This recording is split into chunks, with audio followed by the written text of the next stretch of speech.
NDA కూటమి Kakinada parliament నియోజకవర్గ అభ్యర్థిగా పోటీ చేస్తున్న తనను అత్యధిక మెజారిటీతో గెలిపిస్తే కాకినాడ పార్లమెంట్ నియోజకవర్గాన్ని మోడీ సహకారంతో మరింత అభివృద్ధి చేయడం జరుగుతుందని కాకినాడ పార్లమెంట్ అభ్యర్థి తంగళ్ల ఉదయ్ శ్రీనివాస్ ప్రజలకు విజ్ఞప్తి చేశారు. ఎన్నికల ప్రచార కార్యక్రమంలో భాగంగా కాకినాడ రూరల్ నియోజకవర్గం కరప మండలం నడుగుద్రు కరప గ్రామంలో కాకినాడ రూరల్ నియోజకవర్గం జనసేన పార్టీ అసెంబ్లీ అభ్యర్థి పంతా నానాజీ నిర్వహిస్తున్న ఎన్నికల ప్రచారంలో భాగంగా కాకినాడ పార్లమెంట్ అభ్యర్థి తంగళ్ల ఉదయ్ శ్రీనివాస్ ముఖ్య అతిథిగా పాల్గొని ప్రచారంలో పాల్గొన్నారు.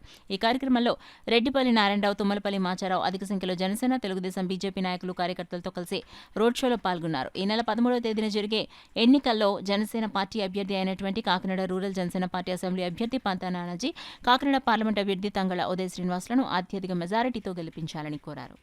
ప్రచారాన్ని ముందుకు తీసుకెళ్తూ టీడీపీ, జనసేన, బీజేపీ కార్యకర్తలు, నాయకులు అందరూ కలిసి ప్రచారాన్ని ప్రజలతో భారతలతో ముందుకు తీసుకెళ్తున్నారు. కాకినాడ పార్లమెంటు గురించి మన దేశ ప్రధాని నరేంద్ర మోదీ గారు అన్నారు, ఎన్డీఏ కూటమి ఉదయ్ శ్రీనివాస్ని గెలిపించండి. ఈ కాకినాడ పోర్టుని కానివ్వండి, లేకపోతే ఎస్సీజెడ్ కానివ్వండి, ఫిషింగ్ హార్బర్ కానివ్వండి, నేషనల్ కలెక్టివిటీని అన్నిటికీ కూడా ఎన్డీఏ అభ్యర్థి అయిన టీటీఎం తంగళ్ల ఉదయ్ శ్రీనివాస్ని గెలిపిస్తే నరేంద్ర మోడీ గారే కాకినాడ అభివృద్ధికి హామీ ఇచ్చారు.